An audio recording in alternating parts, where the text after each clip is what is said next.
6, the way of meditation.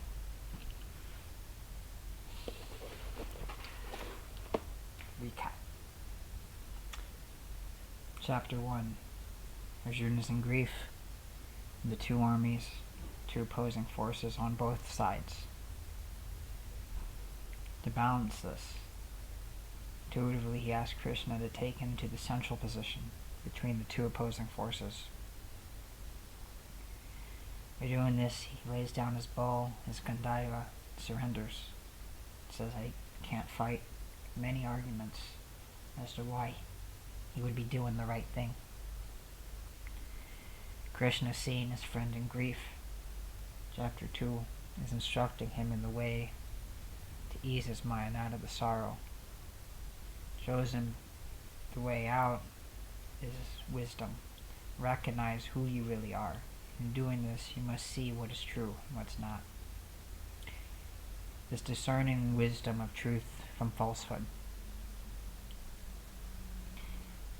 It's too much for Arjuna to grasp. So he rests in what Krishna is referring to as the yoga of action. Maybe you have to purify your mind, take the gradual path. But the time's short, so fight.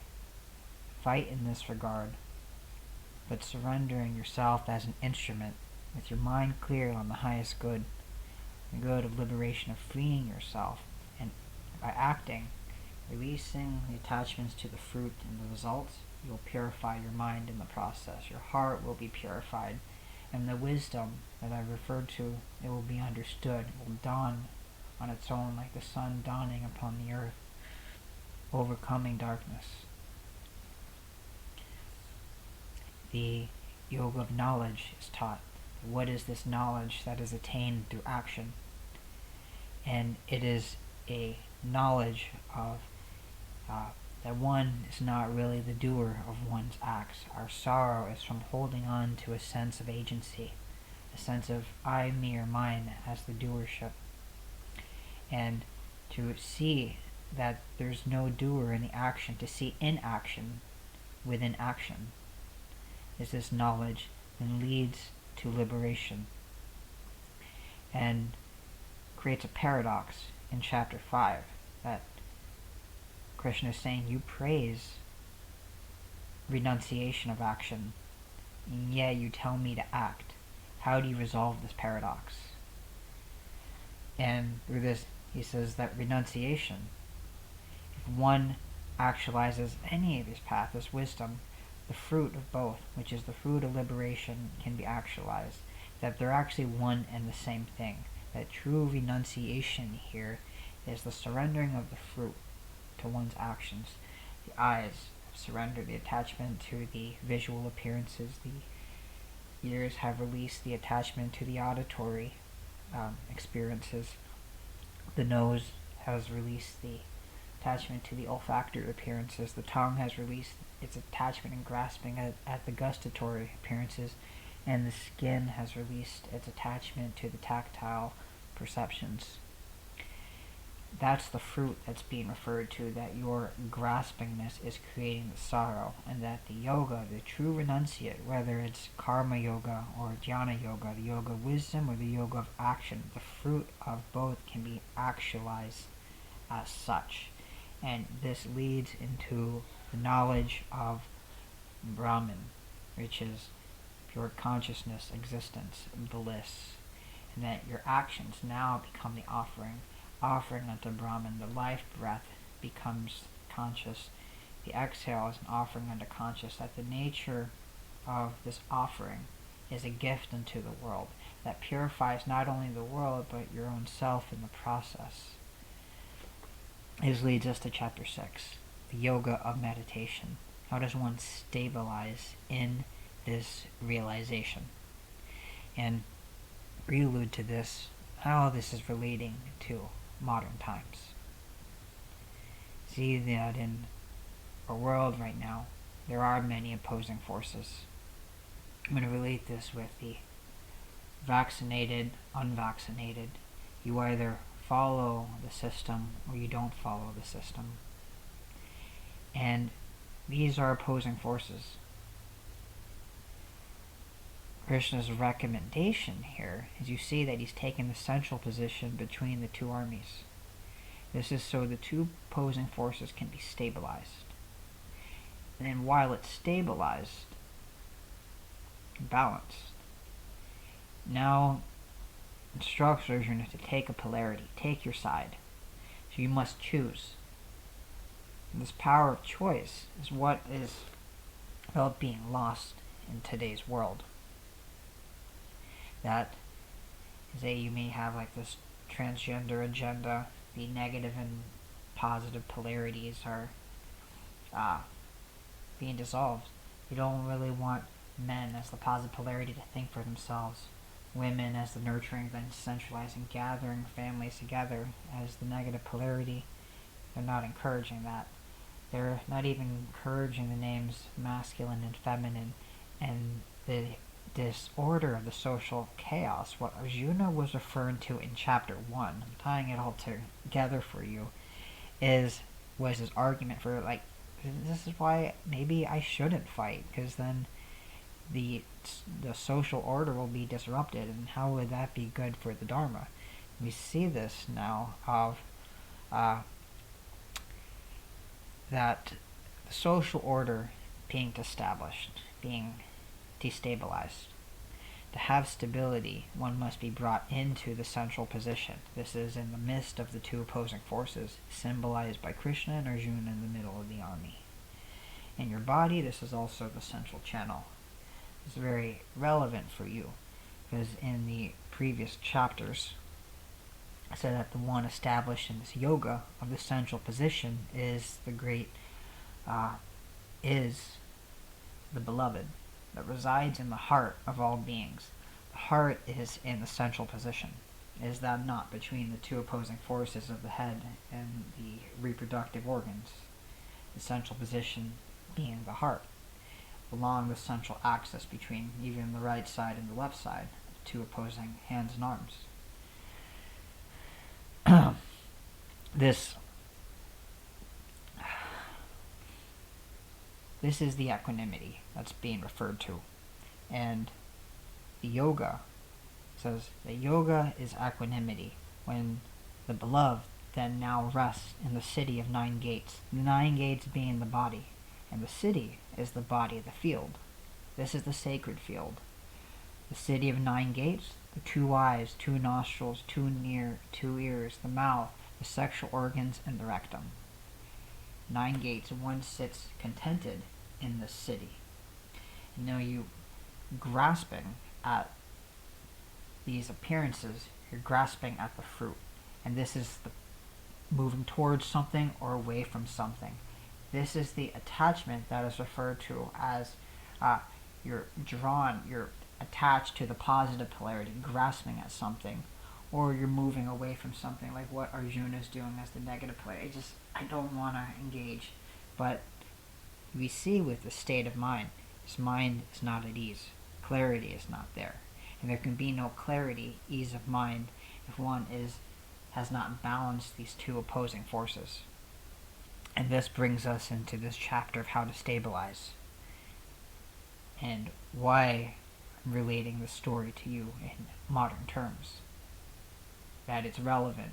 You can cut through the veil, see the parable, see past the story, that it's made for you. So chapter 6 is the way of meditation. Krishna, he says, he does the work, okay? The yogi, he does the work that he should do, that the circumstances have brought him here to do, and he does not grasp at the fruit of the action. One who does this is a renunciate. We say the true renunciate is one who has released the grasping at the fruit. And this is necessary for karma yoga and the yoga wisdom, jnana yoga. So one who does not seek its fruit is a renunciate. And he is a yogi. That a yogi and a renunciate are two of the same things. So he who does not work and does not maintain sacred fire is not these things. So this is not for those who don't act in this world with an unwaveringness of mind. It requires a devotee. It means one who resides in the heart. And it's not for one who does not hold that sacred fire, that fire of renunciation, of making the offerings unto this sacred flame, which feeds the central position.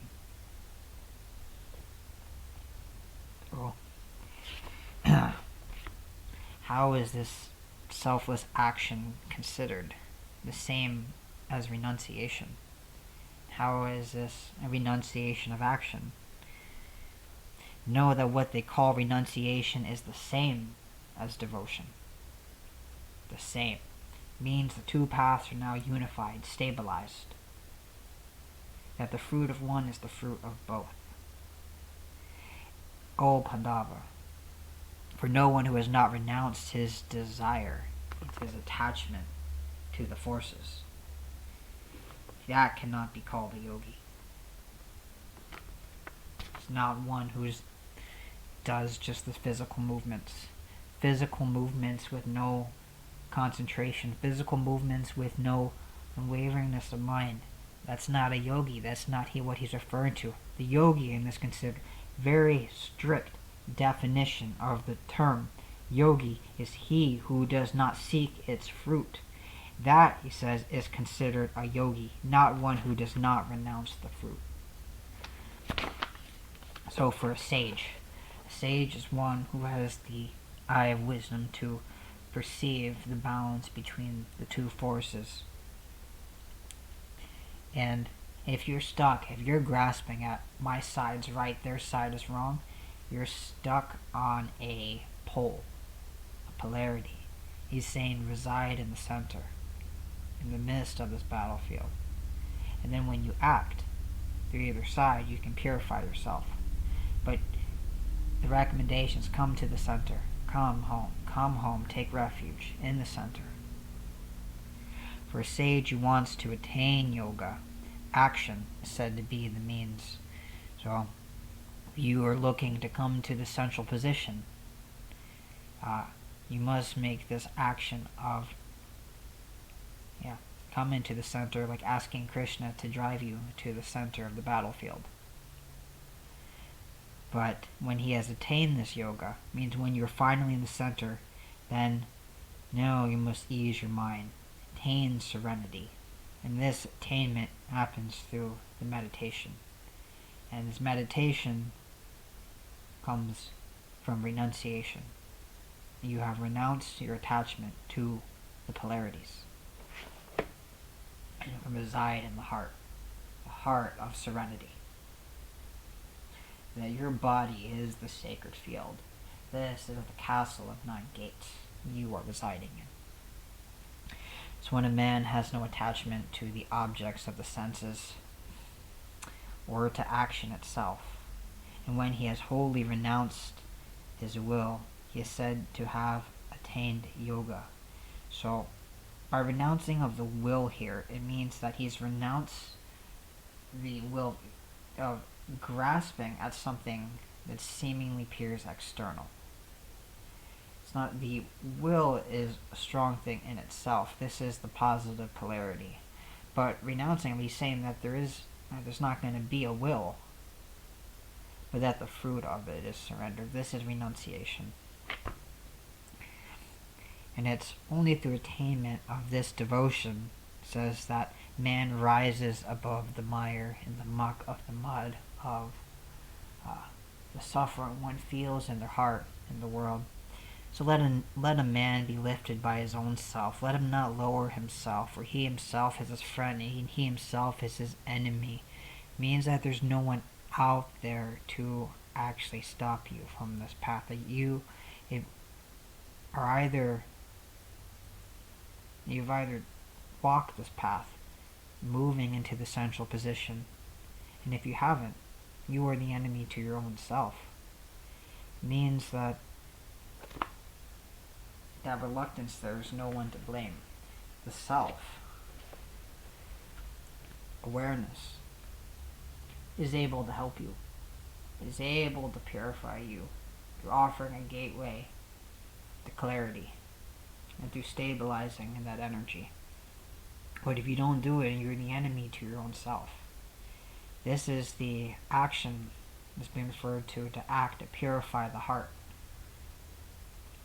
Or if you don't act, you won't even have the purification necessary to actualize meditation. To him who has conquered himself.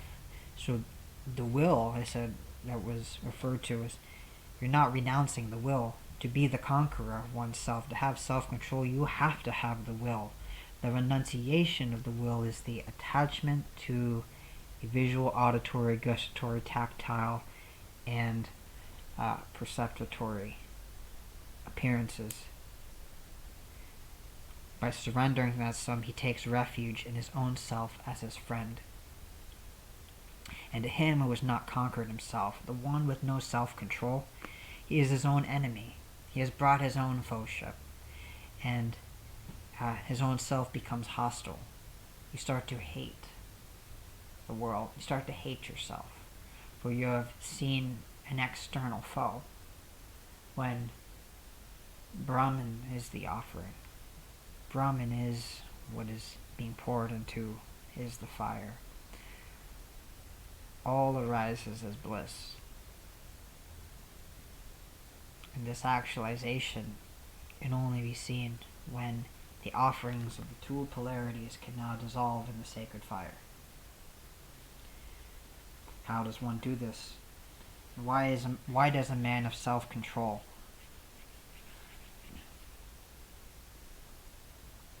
How does a man of self-control acquire this friendship with his own self?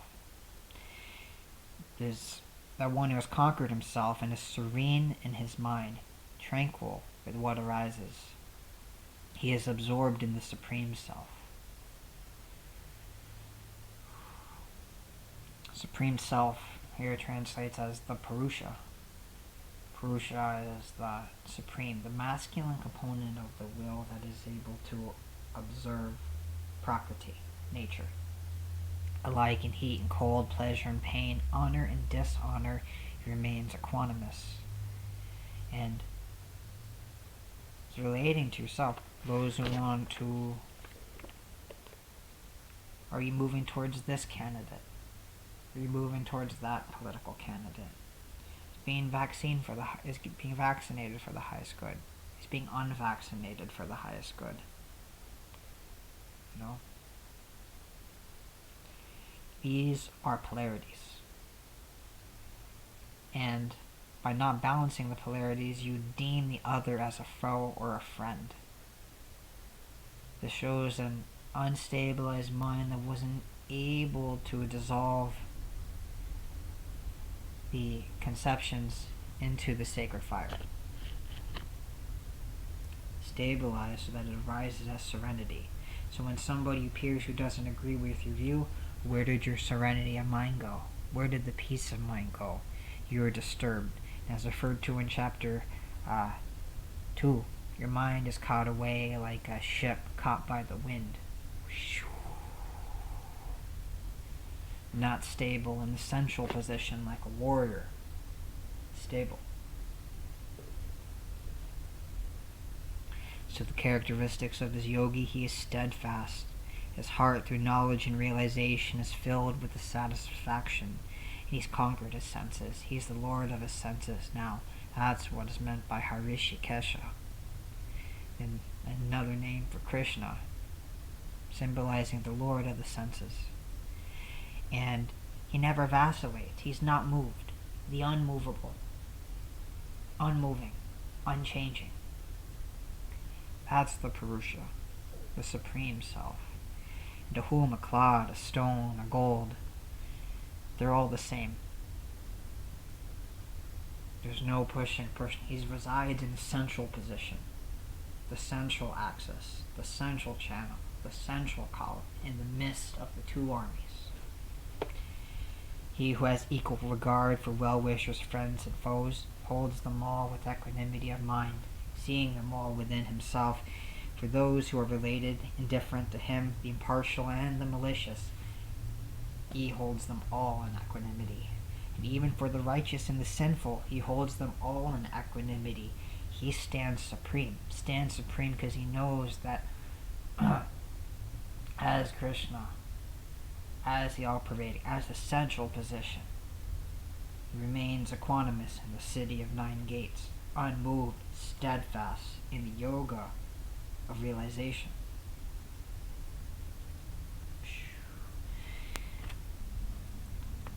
Now, for this practice, how do you stabilize it? How do you stabilize in this realization?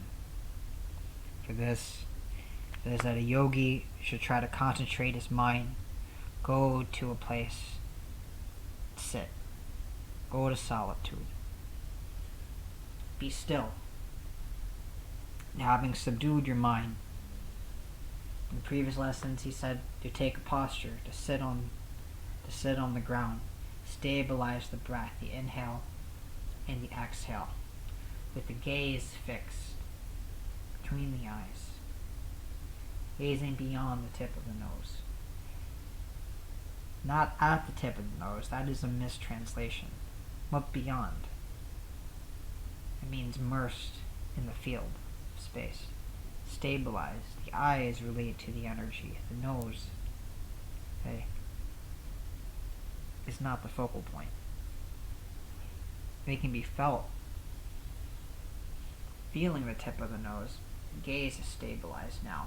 And this is referred to as stabilizing the mind. He concentrates his mind. He's still. He is alone. Solitude. Having subdued his mind and body and rid of the desires, through the exhale, releasing the desires of the mind and his attachments. In a clean spot, he fixed his seat. His seat is firm. It's neither too high nor too low. He's comfortable. This is not in austerity. You don't have to overdo it. And it's spread, grass, comfortable. Whatever you need to make you sit still. Deerskin if necessary, a cloth. Sitting there he practices yoga.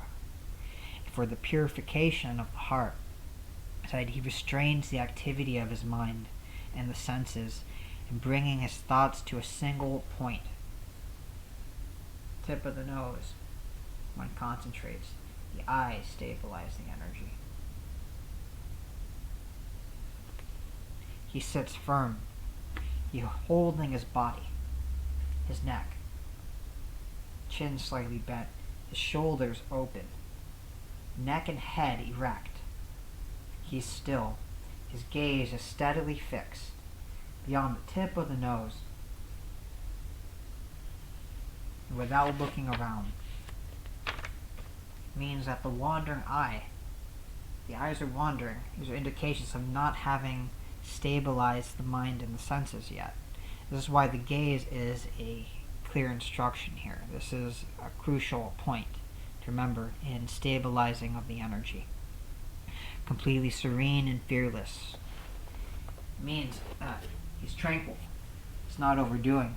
And fearless because he's taken the stance of adhisthana, the firm stance that I'm here to subdue, to now be the conqueror and stabilize this energy. Steadfast in the vow of a Brahmacari means that he's there to overcome the senses, overcome the attachment to desire. Renouncing the attachment to desire, he sits there steadfast and firm in his disciplined mind, and thinking on the Supreme, on the Purusha, the all-pervading, which resides within the heart. He sees all come and go, and witnessing the changing, but resides in the changeless, beyond thought. He sits in yoga, regarding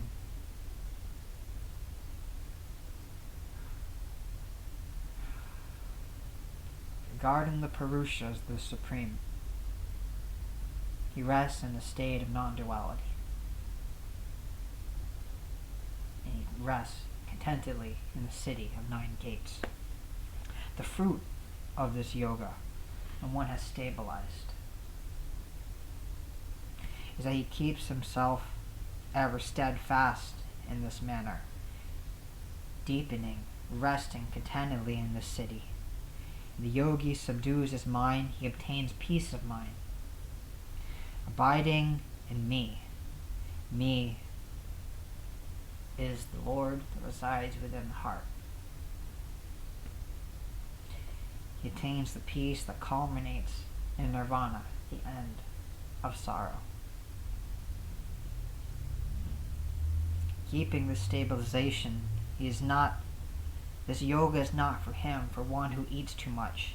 It's not for him who eats too little. It's not for him who sleeps too much, the one who sleeps too little.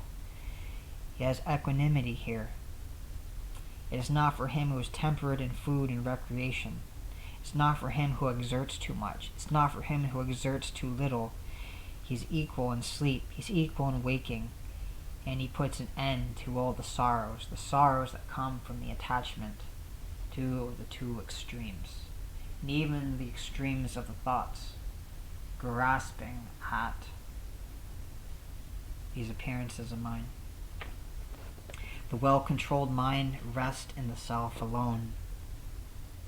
He's free from the longing for the objects of the senses.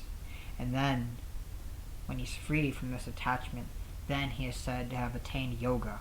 Yoga being the equanimity of mind.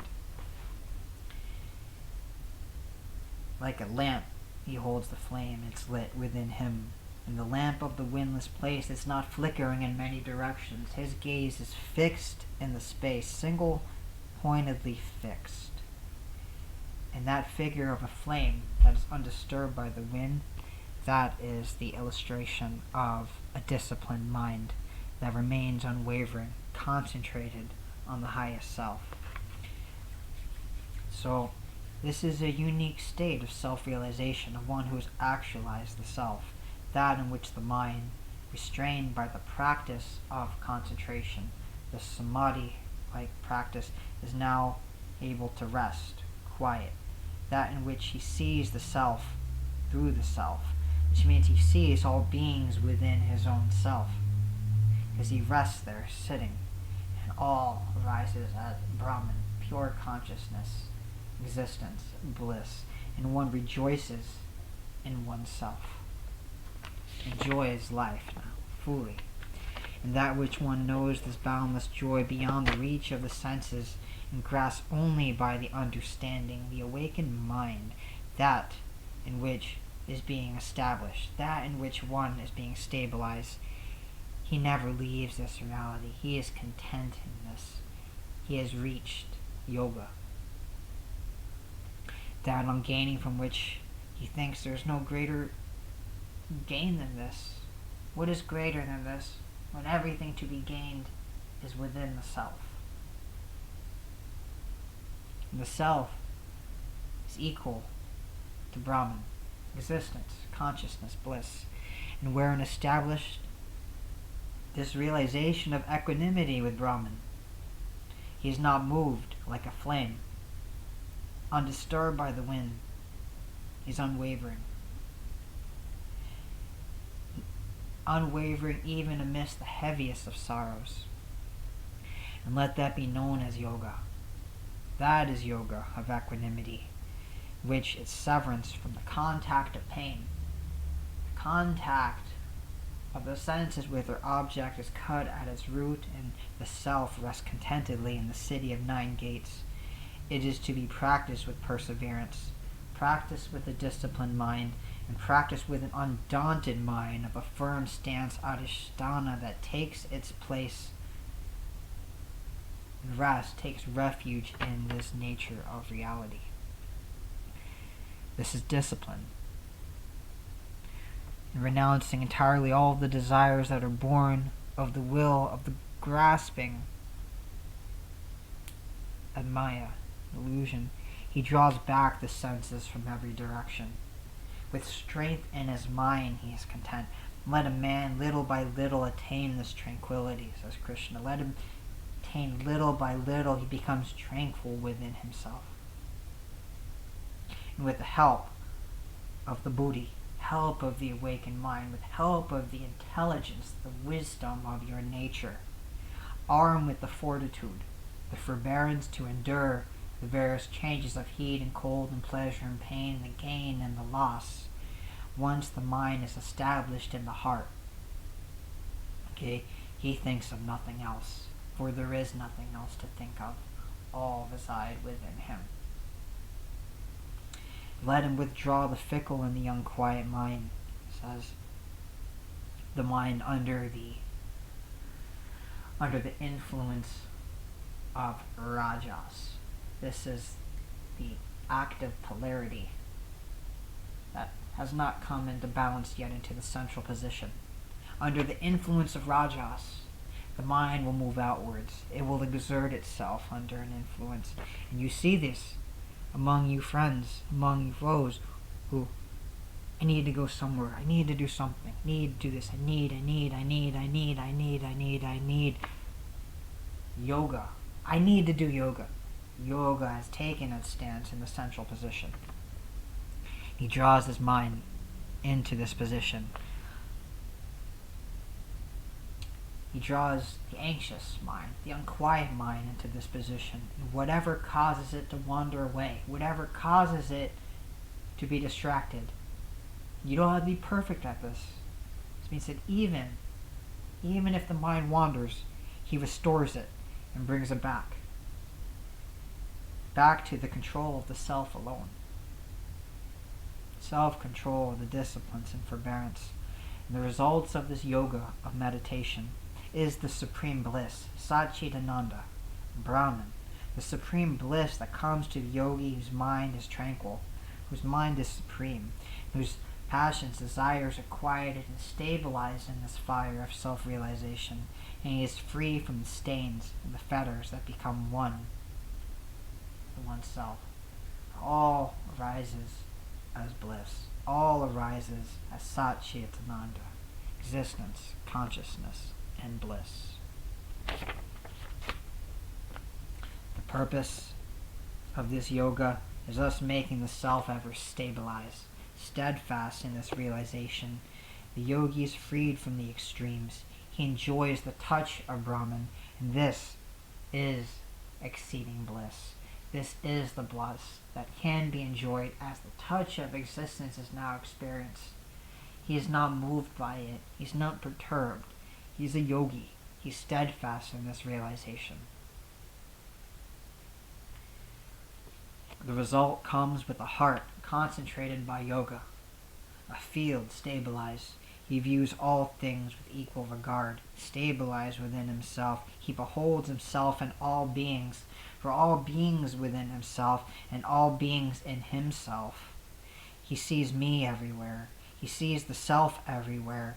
He who sees everything in him, everything in the self, to him the self is never lost, nor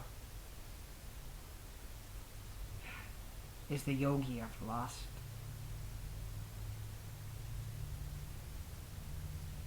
This is an eternal love, an eternal devotion. The result of this knowledge is the knowledge of liberation, moksha, the moksha dharma. He who, having been established in this oneness, he worships me alone, the supreme self, says Krishna, dwelling in all beings. So that yogi, the devotee, whoever leads this way of life, he lives in existence, consciousness, bliss. He lives in the absolute. He is steadfast in mind. His mind becomes steady. And all arises as exceeding bliss.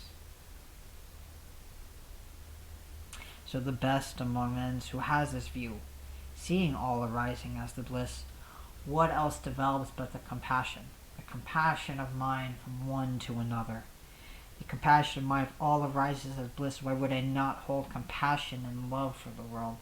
So he, whom I hold to be the supreme devotee, the true yogi, O Arjuna, he looks on pleasure and pain, the gains and the losses of all beings, as he looks upon them within him own self, like the golden rule that does not wish pain upon another, to do unto you as you would have done unto yourself. For the mind and Arjuna's question to Krishna, He says, "Oh, this yoga you teach, O Madhusudana," which means the lover of the goddess, the lover of Devi, the lover of Shakti, the lover of nature. This yoga, O Madhusudana, you've declared to be characterized by equanimity, this evenness of mind, but I don't see that as long-lasting. I don't see how the mind can long endure, for the mind is restless, like the wind. The mind, O Krishna, is restless. It's turbulent, powerful, obstinate. It's hard to control. It's hard to me to control, as if controlling the wind. Krishna, to ease Arjuna's doubt about this yoga, those who also will deem this very difficult to do, that's great, but I'm just an ordinary guy. How can I apply this? Krishna, as the embodiment of the Purusha, addresses this to you, for those of the doubting minds, saying, "Doubtless, O Marty Arjuna, the mind is restless and indeed is very hard to control. It wanders in many directions. I agree with you in this regard. But by practice and non-attachment, O son of Kunti, it can be controlled. It can be subdued. You can do this. You can do this. Yoga is hard to attain. It's very hard to attain. And by the man who cannot control himself, it's even harder. I agree with you. But it can be attained. You can do this. You can do this. By him who has controlled himself and who strives by right means, you can do this. You can do this. You can do this. So,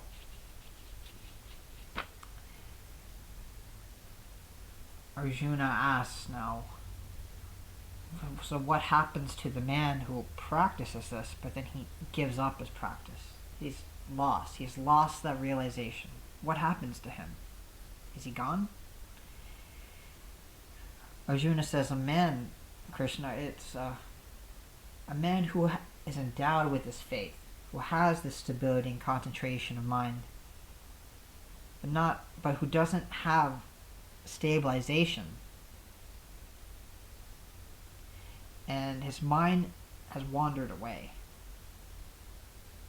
Where does he go and what does he gain? For Krishna, what happens to him who has failed to actualize this yoga? Does he fall away from both the unsupported and bewildered in the path leading to bliss? Does he not, O Krishna, perish like a cloud in the sky? Arjuna's question is, he's afraid of death, afraid of being perishing. And this is the duality of existence and non-existence. Do I exist or do I not exist? In Krishna, the embodiment of the Purusha, he removes the doubt.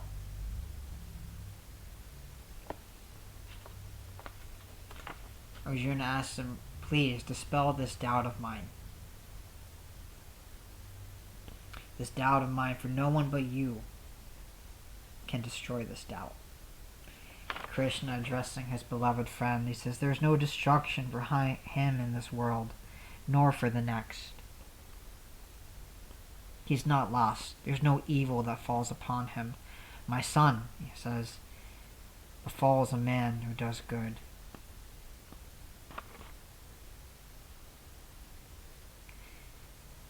He calls it so a teacher in this regard, as Arjuna is looking at him as his teacher, and generally considered of a father figure. And he says that any attempt, any effort made in this endeavor is not lost. And he says this lovingly, like a father would address a son. The way that you would relate I would say with your father, for many who have difficulty and issues with father figure types, it may be very difficult for you to even relate to Krishna. It may be even difficult to you to relate to the words Lord or Supreme, Absolute. Yet if one follows the yoga, it can be attained. These are the words, it can be. But for the doubting mind, it's very hard. One who makes effort in this path, eventually you become stable in self-realization. The man who's fallen away from this yoga, he goes to the worlds of the pure. And he lives there for some time, many years. And he is born, maybe in the home of a pure and a prosperous person. But wherever he goes, and you pass, the body changes. Your mind goes with you. Consciousness continues. Consciousness is eternal. And maybe he's born in a family of yogis if he's lucky. Maybe born in a family of the rich and wealthy. Verily, such a birth, says Krishna, is hard to attain. But for those who walk this path, it's not lost. Every effort made is steps along the path. There he comes into touch with the knowledge that he acquired in former bodies, former births. And Arjuna, he continues striving further for this perfection, continuing to walk continuity of mind. And by that former practice that he led in former births and former lives, he is led on in spite of himself, in spite of the doubt that has arisen. Even he who merely wishes to know of this yoga, he is superior to even those who do just mindless rituals, mindless sacrifice. The one who is aware and has faith in this yoga being taught, that's not lost. Our consciousness does not perish. Only the body perishes. Something like that. The yogi, striving diligently, is purified of all obstacles and becoming perfect. Through many lives, say, he reaches the Supreme. He finally attains. And it's possible, he says. You can do it. The yogi is greater than the man who practices austerities, who makes various kinds of efforts, greater than the men of knowledge, greater than the men of action. Therefore, be a yogi. He's saying in this definition of a yogi is translated as a bhakti, a devotee. That the devotee who holds that love and that unwaveringness of mind for self and other, it's different from just mindless action, mindless renunciation, mindless surrender. The conscious mind that is in love with the Supreme is a far superior yogi than one who just does it for the sake of being told. And it's through this, Arjuna. And of all the yogis, the one who is devoted to me with faith in his innermost self, taking refuge in me as the Supreme. This is Krishna as the Supreme, the Self, for the innermost guidance of all beings. The one who takes a refuge in the Supreme, Absolute.